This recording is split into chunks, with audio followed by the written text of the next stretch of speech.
അസ്സലാമലൈക്കും. കണ്ണൂർ ഗ്രാമ കുക്കിങ്ങിലേക്ക് എല്ലാവർക്കും സ്വാഗതം. ഇന്ന് ഞാൻ നല്ലൊരു മട്ടൻ പായക്കറിയുമായിട്ടാണ് വന്നിട്ടുള്ളത്. സാധാരണ പായ ഉണ്ടാക്കുന്ന പോലെയല്ല ഉണ്ടാക്കുന്നത്. ഇതിൽ ഞാൻ കുറച്ച് ഇൻഗ്രീഡിയൻസ് ചേർക്കുന്നുണ്ട്, ബദാം, അണ്ടിപ്പരിപ്പൊക്കെ.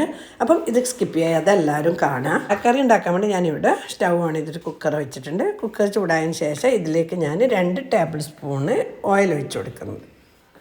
ഓയിൽ ചൂടായതിന് ശേഷം ഇതിലേക്ക് ഒരു ചെറിയ കഷ്ണം കറുപ്പ, 2 ഗ്രാമ്പ് ഇട്ട് കൊടുക്കാം.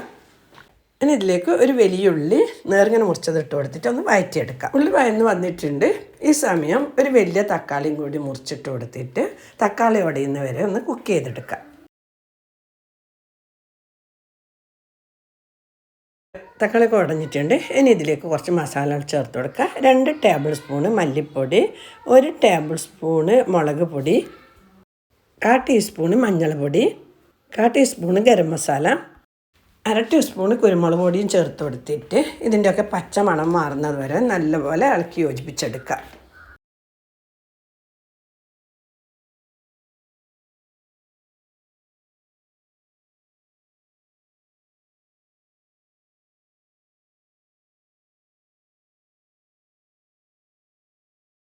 ഇനി ഇതിലേക്ക് ചേർക്കാനുള്ള അരപ്പ് റെഡിയാക്കണം. അതിന് വേണ്ടിയിട്ട് ഞാനൊരു മിക്സിൻ്റെ ജാറിലേക്ക് 6 അല്ലി വെളുത്തുള്ളി, ഒരു ചെറിയ കഷ്ണം ഇഞ്ചി, ഒരു പച്ചമുളക്, 3 അണ്ടിപ്പരിപ്പ്, 3 ബദാം, കുറച്ച് മല്ലിയില, 1/4 കപ്പ് തേങ്ങ ഇട്ട് കൊടുത്തിട്ട് കുറച്ച് വെള്ളം ഒഴിച്ച് നല്ല മിനുസത്തിൽ അരച്ചെടുക്കാം.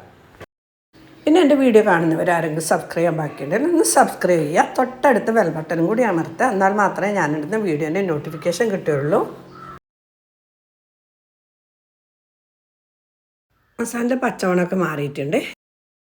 അരച്ച് വെച്ച കൂട്ട് ഒഴിച്ച് കൊടുത്തിട്ട് അതും നല്ലപോലെ മിക്സ് ചെയ്തെടുക്കാം. ഈ മസാലൻ്റെ പച്ചമണമൊക്കെ മാറുന്ന വരെ ഒരു 3 മിനിറ്റെങ്കിലും നല്ലപോലെ ഇളക്കി യോജിപ്പിച്ചെടുക്കുക. മസാല പച്ചമണമൊക്കെ മാറി നല്ലൊരു മണമൊക്കെ വന്നിട്ടുണ്ട്. ഇനി ഇതിലേക്ക് കഴുകി വൃത്തിയാക്കിയെടുത്ത് ഒരു 300 ഗ്രാം പായ ഇട്ട് കൊടുത്തിട്ട് ഇതും നല്ലപോലെ ഇളക്കി യോജിപ്പിച്ചെടുക്കാം.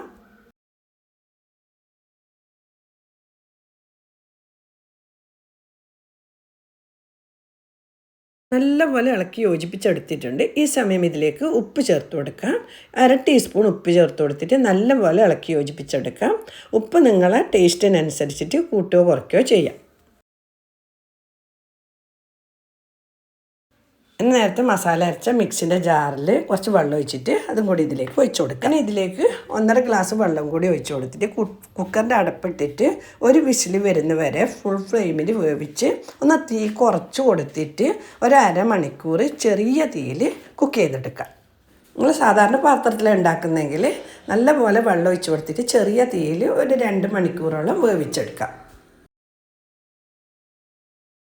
ഒരു വിസിൽ വന്നിട്ടുണ്ട്. തീ കുറച്ച് കൊടുത്തിട്ട് ഒരു 30 മിനിറ്റ് ചെറിയ തീയിൽ കുക്ക് ചെയ്യാം. 30 മിനിറ്റിന് ശേഷം സ്റ്റൗ ഓഫ് ചെയ്തിട്ടുണ്ടായിന്. അപ്പോൾ ഇതിൻ്റെ പ്രഷറൊക്കെ പോയിട്ടുണ്ട്. നമുക്കിത് തുറന്നിട്ട് നമുക്ക് പായ ചെക്ക് ചെയ്ത് നോക്കാം.